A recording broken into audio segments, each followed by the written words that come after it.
दोस्तों नमस्कार। Chief justice Ranjan Gogoi जब रिटायर हुए तो चंद दिनों के बाद ही उन्हें सरकार ने राज्यसभा के लिए मनोनीत कर लिया। और तब यह सवाल पहली बार उठा, क्या उन्हें यह इनाम के तौर पर दिया गया, यानी उनके कालखंड में जो फैसले हुए वो सब सरकार के अनुकूल थे। बात आई गई हो गई।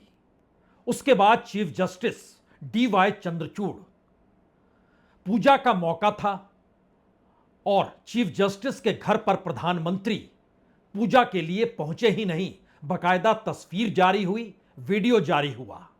और यह अपने तरीके की भारत के कम से कम जुडिशरी सर्कल में पहली तस्वीर थी जिसमें चीफ जस्टिस ऑफ इंडिया के घर पर देश के प्रधानमंत्री पूजा पाठ साथ में कर रहे हैं।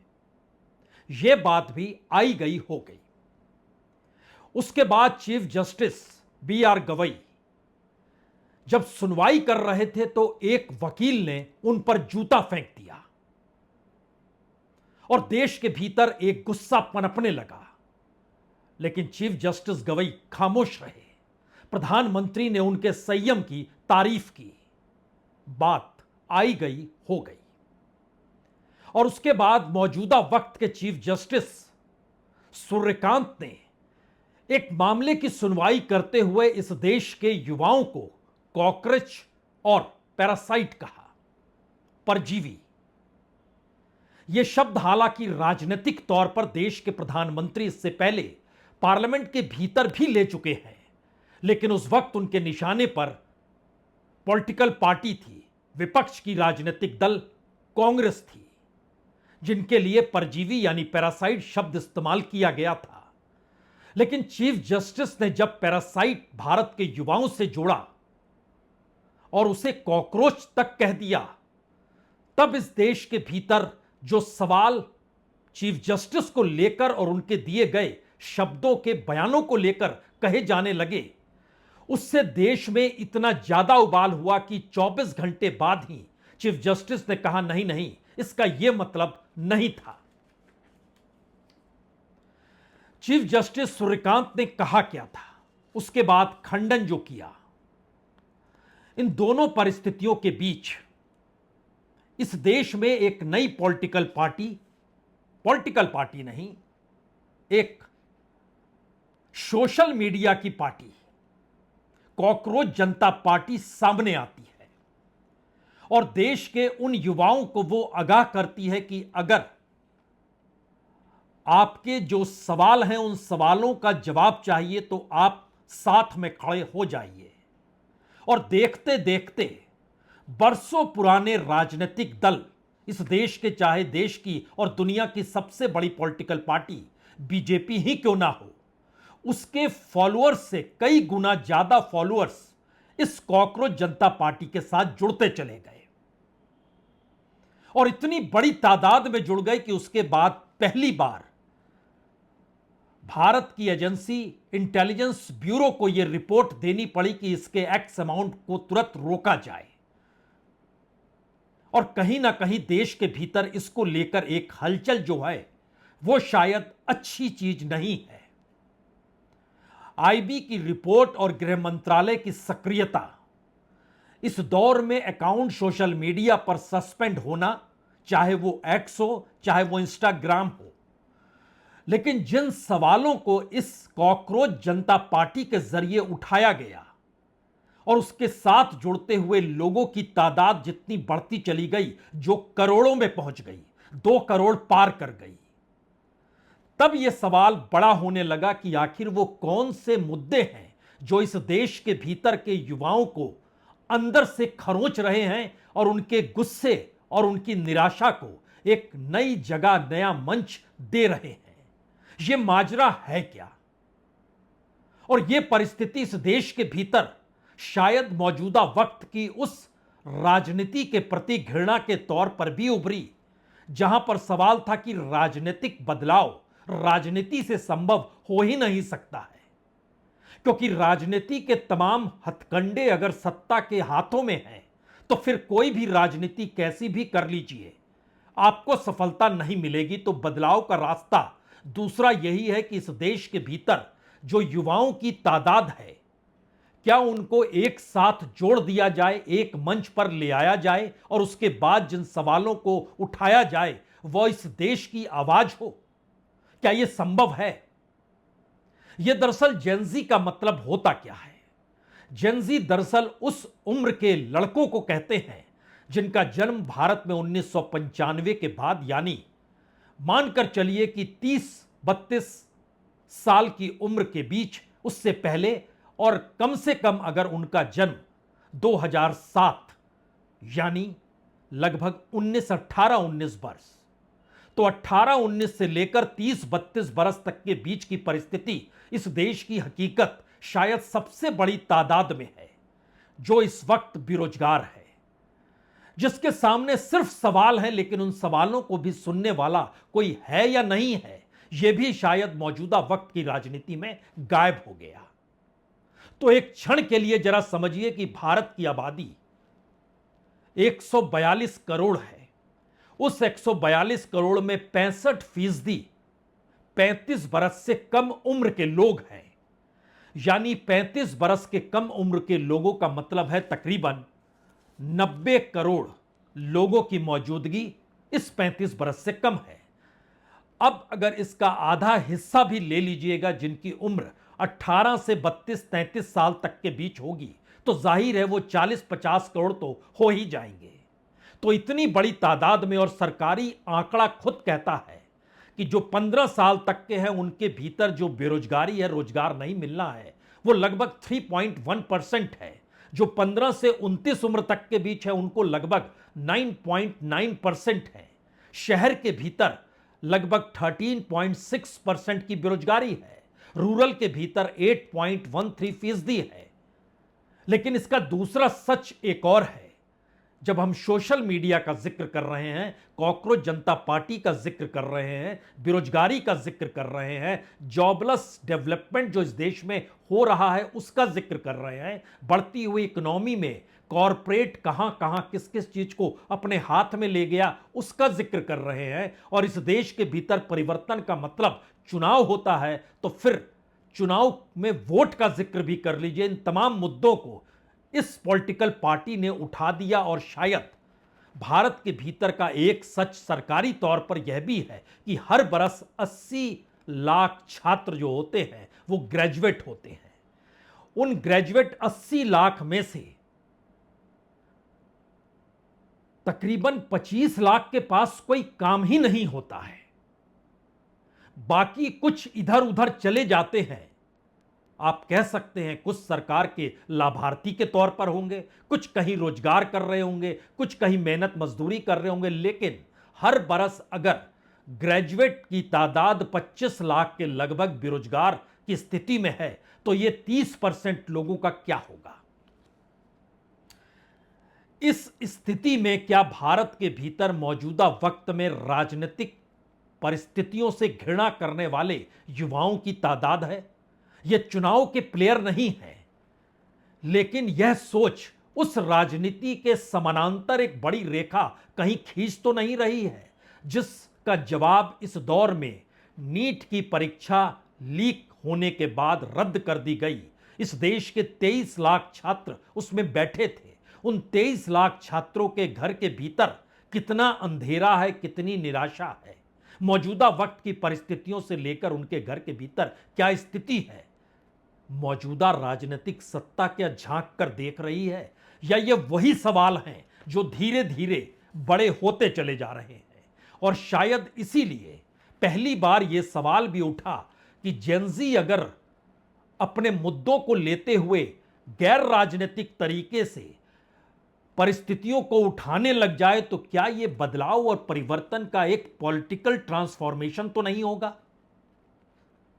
यह बड़ा महत्वपूर्ण है, क्योंकि जब ये पार्टी बनाई गई तो उसको बनाने वाले अभिजीत तिपके जो हैं, वो यूं तो महाराष्ट्र के औरंगाबाद, जो अब संभाजी नगर के तौर पर जाना जाता है, वहां से आते हैं, लेकिन इस वक्त बोस्टन में पढ़ाई कर रहे हैं। उससे पहले वो आम आदमी पार्टी के साथ भी जुड़े थे। लेकिन उससे कहीं ज्यादा महत्वपूर्ण यह है कि वो अपने तौर पर अपनी बातों को जो रख रहे हैं, वो शायद उस जेनजी को कहीं ना कहीं उन परिस्थितियों से जोड़ रहा है जिन परिस्थितियों को राजनीति इस देश में बदल पाने में सक्षम नहीं हो पाई। वो क्या कह रहे हैं हमें लगता है उससे पहले कहीं ज्यादा महत्वपूर्ण है जिन 5 वादों का उन्होंने जिक्र किया, उसको पहले इसलिए सुन लीजिए क्योंकि इसके बाद के पन्ने बतलाएंगे कि भारत के भीतर की परिस्थितियां किन सामाजिक, आर्थिक, राजनीतिक हालातों का मिश्रण है और उसमें नई परिस्थिति कैसे एक ट्रांसफॉर्मेशन की दिशा में भारत की राजनीति को बदल सकती है। 5 वादे जो इस पार्टी की तरफ से किए गए उसमें कहा गया कि रिटायर्ड सीजीआई को राज्यसभा भेजने वाली इनाम वाली राजनीति बंद होगी, यानी चीफ जस्टिस रहे रंजन गोगोई राज्यसभा में गए, एक सवाल पार्लियामेंट के भीतर नहीं उठा पाए और 6 बरस तक वो रहे और वहां से निकल गए।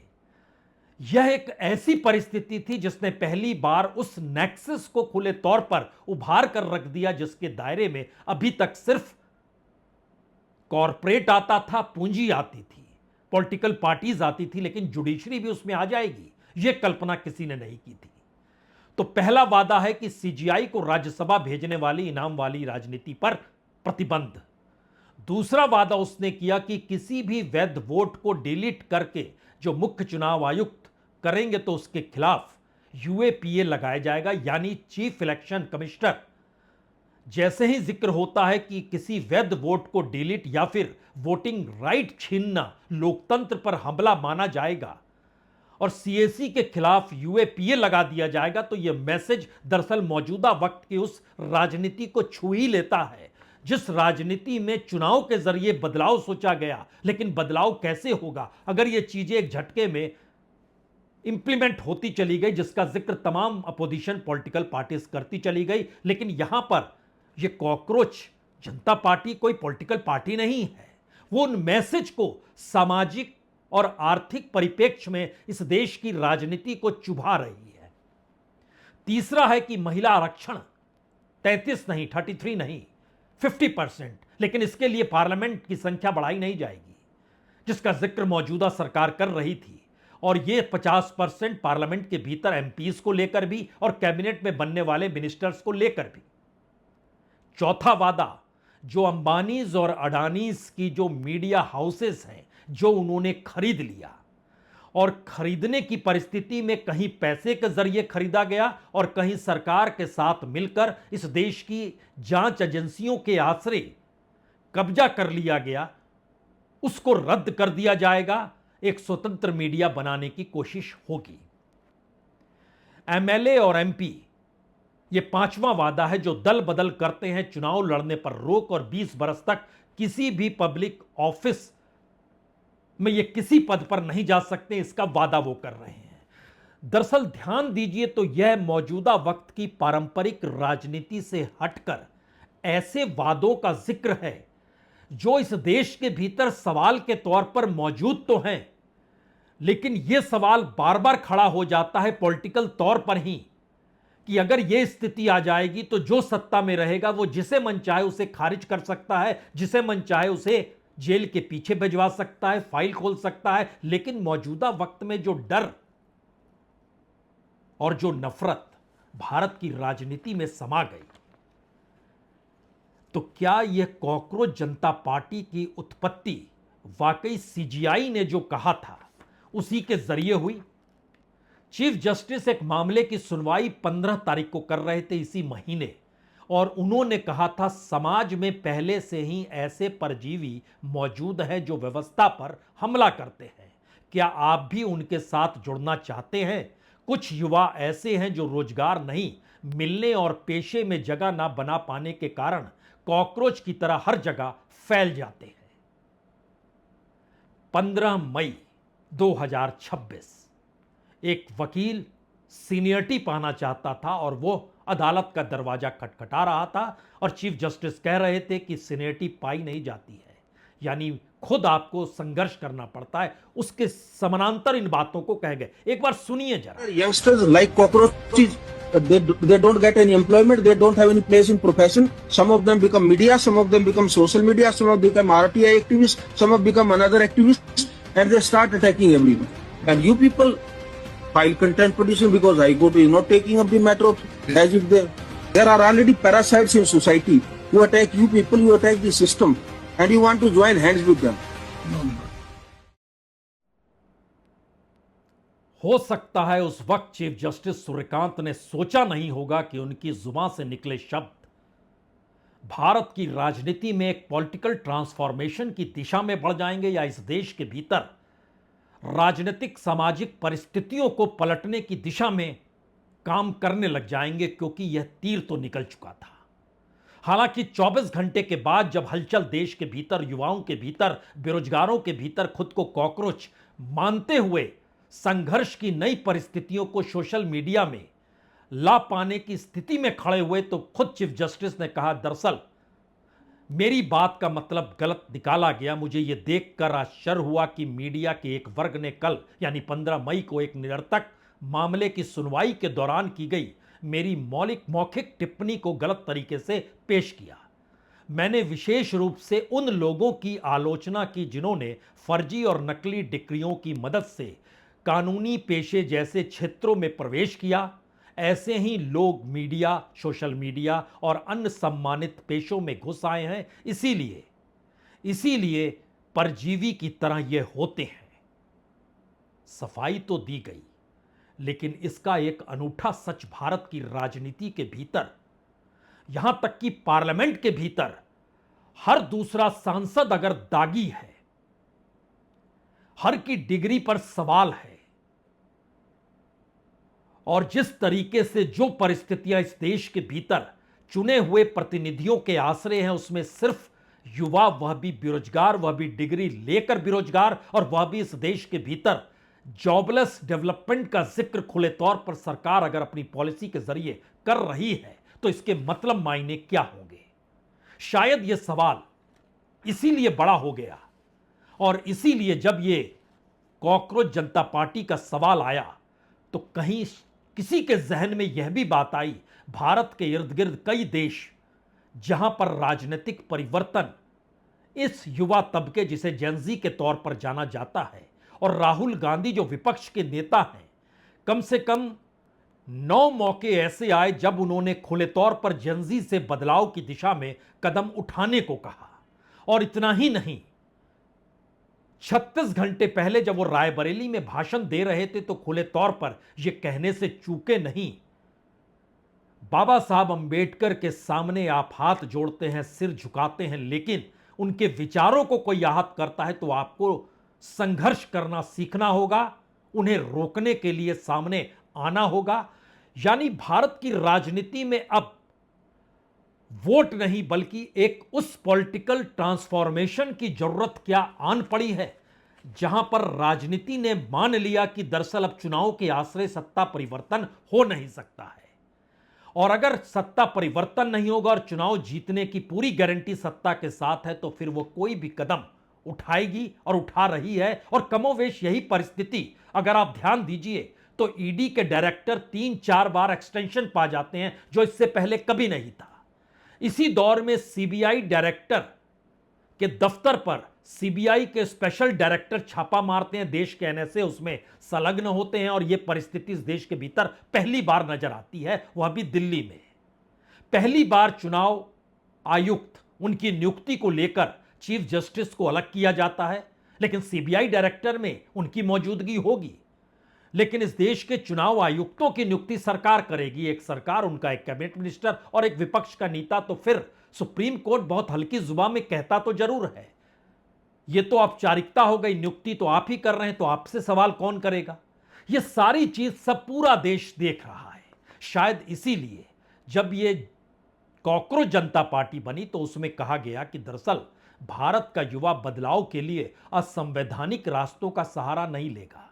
इस देश में युवा परिपक्व है, जागरूक है, राजनीतिक रूप से सचेत है, वह अपने संवैधानिक अधिकारों को समझता है, अपनी सहमति असहमति शांतिपूर्ण और लोकतांत्रिक तरीकों से व्यक्त करता है। और शायद इसीलिए ध्यान दीजिए, इस देश के भीतर में संविधान का सवाल, संविधान को मुद्दा बनाने की स्थिति में विपक्ष के नेता राहुल गांधी यह कहकर लाए कि संविधान ही खारिज कर दिया गया, तो फिर बचा क्या। और जब नहीं बचा तो उसके बाद जो कॉकरोच जनता पार्टी है उसने एक नई लकीर जो युवाओं के जरिए खींची। दरअसल उसने उन पॉलिटिकल पार्टीज को आईना दिखा दिया जो कास्ट और रिलीजन के आधार पर अपने वोट बैंक को देख रहे हैं। वो हिंदू है या मुस्लिम है, वह ओबीसी है या शेड्यूल कास्ट है, वो ऊंची जाति का है या इकोनॉमिक बैकवर्ड क्लास का है। इसमें चीजें बढ़ती चली गई, लेकिन एक झटके में अगर युवाओं का जिक्र होगा तो कितनी बड़ी तादाद है जो कि 2 से 3 दिनों में 2 करोड़ से ज्यादा फॉलोअर इंस्टाग्राम पे नजर आने लगते हैं। और ये सब कुछ जिस तरीके से सोशल मीडिया में रेंगता है उसमें युवा अपने आक्रोश को अपने शब्दों के जरिए अलग अलग मीम्स बनाकर, अलग अलग पोस्टर्स बनाकर जिस तरीके से काम करता और खुद को व्यक्त करता है, उसके दायरे में या उसके निशाने पर करप्शन है, बेरोजगारी है, राजनीतिक व्यवस्था का मजाक उड़ाने वाले मीम्स हों, छोटे छोटे वीडियो हों। जरा पोस्टर्स को देखिए जो कॉकरोच जनता पार्टी के जरिए इस दौर में सोशल मीडिया में रेंग रहे हैं।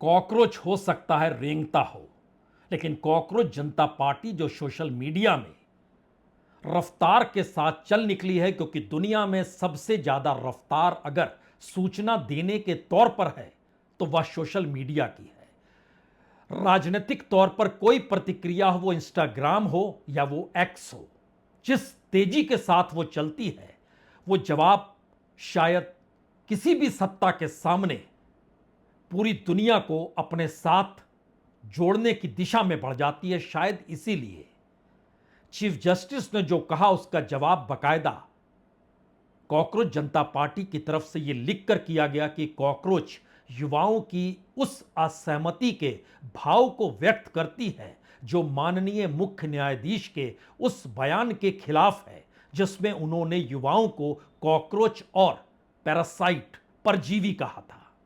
और भारत जैसे लोकतंत्र में यह स्वीकार्य नहीं था, जहां सुप्रीम कोर्ट के मुख्य न्यायाधीश को संविधान और अभिव्यक्ति की स्वतंत्रता का संरक्षक माना जाता है। उन्होंने आलोचना करने के कारण युवाओं को अपमानित किया। तो क्या युवाओं के भीतर का निराशा है? उनके भीतर कोई उम्मीद बची नहीं है? दरअसल इस दौर में हर संस्थान ढहते हुए हर किसी ने देखा। चीफ जस्टिस सूर्यकांत ने तो पैरासाइट और कॉकरोच कहा, लेकिन याद कीजिए उनसे पहले chief justice BR Gavai supreme court में सुनवाई कर रहे हैं और किसी ने आजाद भारत में तो कभी यह कल्पना या कोई कर ही नहीं सकता है कि उन पर कोई वकील जूता फेंक दे। एक बार उस दृश्य को देख लीजिए।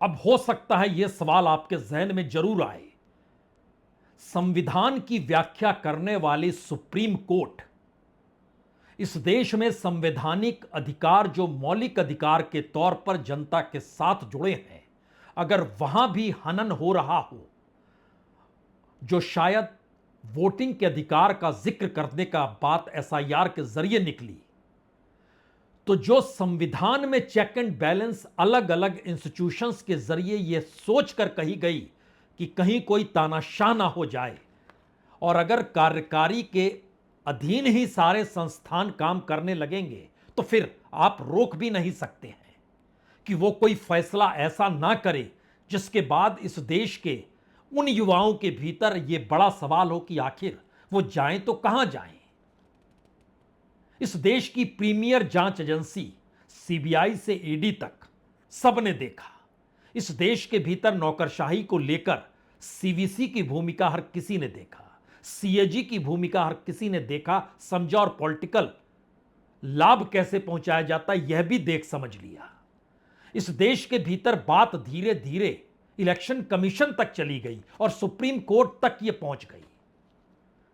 तो क्या यह एक ऐसी निराशा है जिसमें पहली बार जब इस देश के विपक्षी राजनीतिक दलों ने भी यह मान लिया कि अब चुनाव लड़ने से कुछ नहीं होगा क्योंकि चुनाव आप जीत सकते ही नहीं है, तो ऐसे में कोई पॉलिटिकल पार्टी बनाने का कोई मतलब होता नहीं है। समाज के भीतर का परिवर्तन जो उस मानसिक जड़ता को तोड़ दे कि आप चुनाव के जरिए सत्ता परिवर्तन की जो डेमोक्रेटिक एस्पेक्ट है जबको आप उसको अनडेमोक्रेटिक वे में स्थापित नहीं करेंगे, यानी बतलाएंगे नहीं, लोग जान नहीं पाएंगे, तब तक आपके सवाल अनसुलझे होंगे। तो क्या यह एक ऐसी सिचुएशन थी या ऐसी सिचुएशन है जिसमें युवाओं के पास कहने का कोई माध्यम नहीं था?